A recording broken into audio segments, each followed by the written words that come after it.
कहानी की शुरुआत में मार्क नाम के एक आदमी को फर्श पर लेटे हुए दिखाया जाता है। जैसे ही मक्खियां उसके चेहरे पर रेंगती है, मार्क की आंखें खुल जाती है।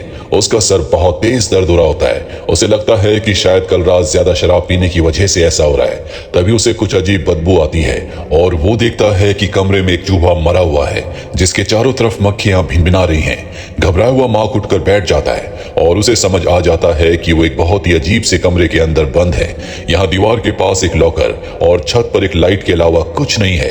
लोहे का एक बड़ा दरवाजा देखकर उसे लगता है कि शायद ये कोई तिजोरी यानी कि वॉल्ट है।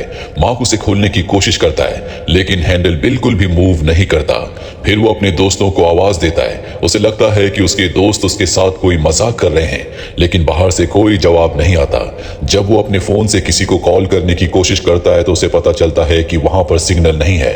वो लॉकर खोलने की भी कोशिश करता है, लेकिन ताला बंद है।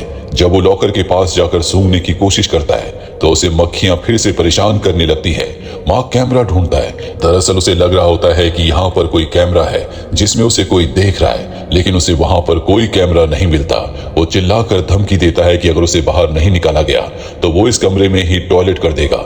जब कोई जवाब नहीं मिलता तो वो गुस्से में आकर दीवार पर टॉयलेट कर देता है। अगले कुछ घंटों तक मार्क बस यहाँ वहां बैठा रहता है। वो खुद से बातें करता है और याद करने की कोशिश करता है कि वो यहाँ कैसे पहुंचा, और उसे कुछ याद नहीं आता। उसे डर लगने लगता है कि अगर कोई उसे बचाने नहीं आया तो उसे फर्श पर ही शौच करना पड़ेगा। फिर वो चिल्ला चिल्ला कर कहता है कि मुझे भूख लगी है, मुझे प्यास लगी है, मुझे अपने बॉस को फोन करना है, क्योंकि अगर उसने अपने बॉस को फोन नहीं किया तो उसे नौकरी से निकाल दिया जाएगा। वो अपनी बेल्ट से दरवाजे को पीटने लगता है, पर इसका कोई फायदा नहीं होता। मरे हुए चूहे की बदबू और कोई जवाब ना मिलने से परेशान होकर मार्क लॉकर पर किक करने लगता है, पर इससे भी कुछ नहीं होता। फिर वो लॉकर के ऊपर चढ़कर बाहर निकलने की गुहार लगाता है, लेकिन उसकी आवाज सुनने वाला यहाँ पर कोई नहीं है। अगले दिन तक चूहे के शरीर पर कीड़े पड़ जाते हैं, जिससे बदबू और भी ज्यादा बढ़ जाती है। मार्क बहुत ज्यादा थक चुका है, इसीलिए वो फर्श पर ही सो जाता है और जागने पर उसे लगता है कि अभी भी कुछ नहीं बदला। वो अपना फोन चेक करता है और गलती से हाथ से छूटकर उसका फोन टूट जाता है। वैसे भी उसका कोई फायदा नहीं था, क्योंकि यहाँ पर सिग्नल नहीं है। प्यास के मारे उसकी हालत बहुत ज्यादा खराब होने लगती है। अगर उसने पानी नहीं पिया तो उसकी मृत्यु हो जाएगी। इसीलिए वो अपने जूते पर यूरिन करता है और प्यास बुझा लेता है। हालांकि इसका स्वाद बहुत ज्यादा गंदा था, इसीलिए खुद को यकीन दिलाने की कोशिश करता है कि वो बियर पी रहा है। इसके बाद वो एक बार फिर से चिल्लाना शुरू कर देता है, पर इसका कोई फायदा नहीं होता। गुस्से में वो चूहे और दरवाजे पर लात मारता है। तभी उसे छत वाली लाइट के अंदर कुछ चमकता हुआ दिखाई देता है। वो उस पर तेज प्रहार करता है और नीचे एक चाबी गिरती है। मार्क थोड़ा सा डर जाता है कि पता नहीं लॉकर के अंदर क्या होगा, क्योंकि उसे पता है कि ये चाबी लॉकर की है, और फिर भी वो उसे खोलता है। अंदर गैस के 2 डिब्बे और कुछ औजार उसे मिलते हैं। सबसे पहले मार्क हथौड़े और छेनी से दरवाजे को तोड़ने की कोशिश करता है, और दरवाजा बहुत मजबूत होता है। छेनी हथौड़े से वो नहीं टूटता, बस थोड़ा सा उसका पेंट ही निकलता है। धातु पर कोई असर नहीं होता। इसके बाद वो गैस के डिब्बों को खोलने के लिए औजार से मेहनत करता है। उसे ये सब करना नहीं आता, इसीलिए उसे थोड़ा सा समय लगता है, लेकिन आखिर में वो एक ब्लो टॉर्च तैयार कर लेता है, जिसकी मदद से वो तुरंत छत पर लगे स्प्रिंकलर्स की तरफ आग दिखाता है, पर कुछ नहीं होता। इसके बाद वो दरवाजे को आग से गलाने की कोशिश करता है। दरवाजे पर जलने के निशान तो पड़ जाते हैं, पर दरवाजा नहीं टूटता। वो हथौड़े से भी मारता है, लेकिन इसका कोई फायदा नहीं होता।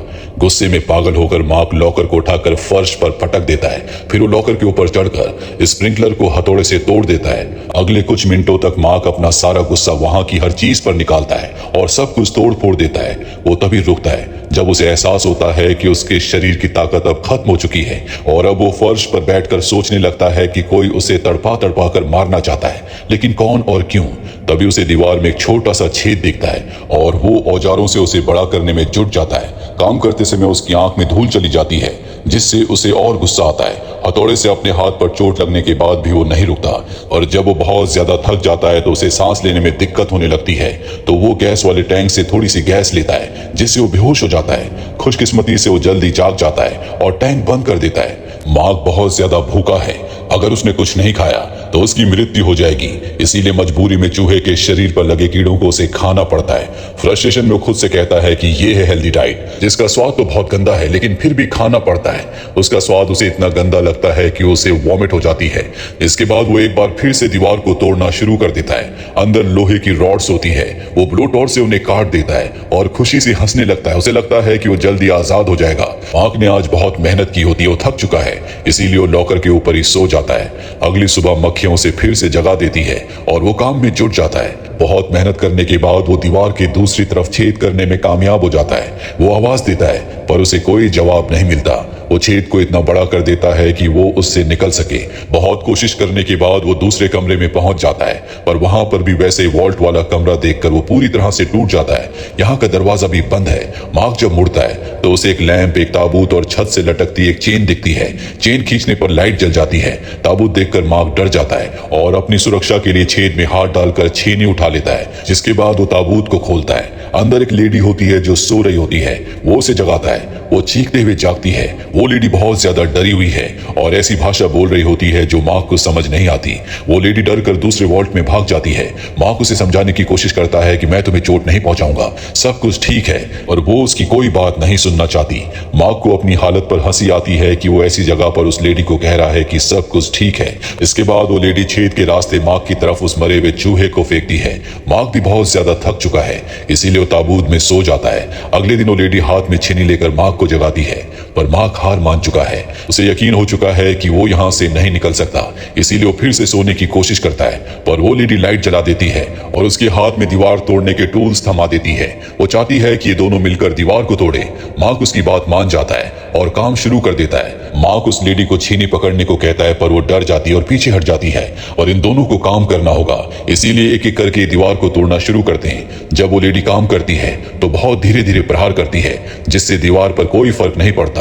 मार्क उसे देखता रहता है और धीरे धीरे अब उसकी तरफ आकर्षित होने लगता है। अचानक वो लेडी दूसरे कमरे में भागती है और खुद को बचाने के लिए कांच का टुकड़ा उठा लेती है। उसे लगता है कि मार्क शायद उसके साथ कुछ गलत करना चाहता है। मार्क अपना जूता उसकी तरफ फेंकता है और इशारा करते हुए कहता है कि उसमें यूरिन कर दे, ताकि वो उसे पीकर अपनी प्यास बुझा सके। पहले तो मना करती है, पर मार्क के चिल्लाने पर वो मान जाती है। मार्क को अच्छी तरह पता है कि उसने अपनी बॉडी को अगर हाइड्रेट नहीं किया तो वो मारा जाएगा। लेडी को उसकी बात समझ में आ जाती है, जिसके बाद ये कीड़े भी मिल बांट कर खाते हैं, पर लेडी मना कर देती है। इसके बाद मार्क उस मरे हुए चूहे को खाने की कोशिश करता है, पर लेडी उसे ऐसा करने से रोक देती है, क्योंकि अगर उसने उसे खाया तो बीमार हो जाएगा।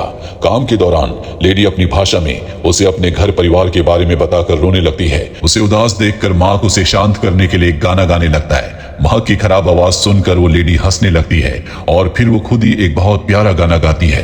गाने के साथ साथ ये दीवार को तोड़ना जारी रखते हैं, लेकिन इसी बीच मार्क के हाथ पर चोट लग जाती है। लेडी अपनी टोपी के टुकड़े से मार्क के हाथ पर पट्टी बांधती है, जिसके बाद वो लेडी हथौड़ा चलाती है और मार्क छीनी पकड़ता है। गलती से महिला के हाथ से मार्क को फिर से चोट लग जाती है, पर वो कहता है कि कोई बात नहीं। तभी अचानक बाहर वाले दरवाजे का हैंडल हिलता है। लेडी खुश होकर दरवाजा खोलने भागती है, पर वो नहीं खुलता। वो दोनों मदद के लिए चिल्लाते हैं, पर वहां कोई नहीं आता। मार्क वापस काम पर लग जाता है और कहता है कि हमारे साथ कोई खेल खेला जा रहा है। जैसे वो काम शुरू करते हैं, हैंडल फिर से हिलता है। मार्क कहता है कि ये एक जाल है, इस पर ध्यान मत दो। वो जितना ज्यादा काम करते हैं, हैंडल उतना ही ज्यादा हिलता रहता है, और जैसे वो दरवाजे की तरफ देखते हैं, हैंडल हिलना बंद हो जाता है। उन्हें समझ में आ जाता है कि दरवाजा तभी खुलेगा जब वो उसे नहीं देखेंगे। वो दोनों एक दूसरे का हाथ पकड़कर दरवाजे की तरफ पीट कर कर पीछे की ओर चलना शुरू कर देते हैं। ये तरीका काम आ जाता है और दरवाजा खुल जाता है। पर अब वो एक नए कमरे में पहुंच चुके हैं, जहां एक खाली कब्र और एक लाल रंग का मकबरा है। उन्हें लगता है कि शायद ये उनकी मौत की जगह है। वो कब्र के अंदर खुदाई करना शुरू कर देते हैं। उन्हें लगता है कि शायद यहाँ से बाहर निकलने का ये रास्ता हो। कई घंटों की खुदाई के बाद माँ की हिम्मत जवाब दे जाती है। वो गुस्से में चिल्लाता है और रोने लगता है। दरअसल वो बहुत कमजोर हो चुका है। वो अपना आपा खो रहा होता है। लेडी उसे हिम्मत देने के लिए थप्पड़ मारती है और खींच कर आगे ले जाती है, पर अब वो खुद भी बहुत ज्यादा थक चुकी है और भगवान से मदद मांगती है। साथ ही खुदाई करने की वजह से माँ की बॉडी में जितना भी पानी था वो खत्म हो चुका है, इसीलिए वो अपने आंसुओं से माँ को पानी पिलाने की कोशिश करती है। आखिरी पलों में दोनों एक दूसरे के बहुत करीब आ जाते हैं और वहीं पर एक साथ सो जाते हैं। अगली सुबह जब माँ की आंख खुलती है तो लेडी को ठंड से बचाने के लिए ताबूत का कपड़ा फाड़कर उस पर डाल देता है। अभी फिर से दरवाजे के हैंडल के खुलने की आवाज आती है। मार्क उस लेडी को जगाता है। ये दोनों के दोनों बहुत मुश्किल से खड़े हो पाते हैं। मार्क के अंदर इतनी हिम्मत नहीं होती कि वो खुद से चल सके, इसीलिए लेडी उसे सहारा देती है और अब ये पीछे की तरफ दरवाजे की ओर चलना शुरू कर देते हैं। और जब ये दरवाजे के पास पहुंचते हैं तो अपनी बैग से दरवाजे को धकेलते हैं, जिससे दरवाजा खुल जाता है। इसके बाद ये मुड़कर देखते हैं तो इन्हें अपनी आंखों पर यकीन नहीं होता। ये एक दूसरी दुनिया होती है, यहाँ पर हरियाली है, बड़े बड़े झरने हैं, यानी कि यहाँ पर किसी चीज की कोई कमी नहीं है।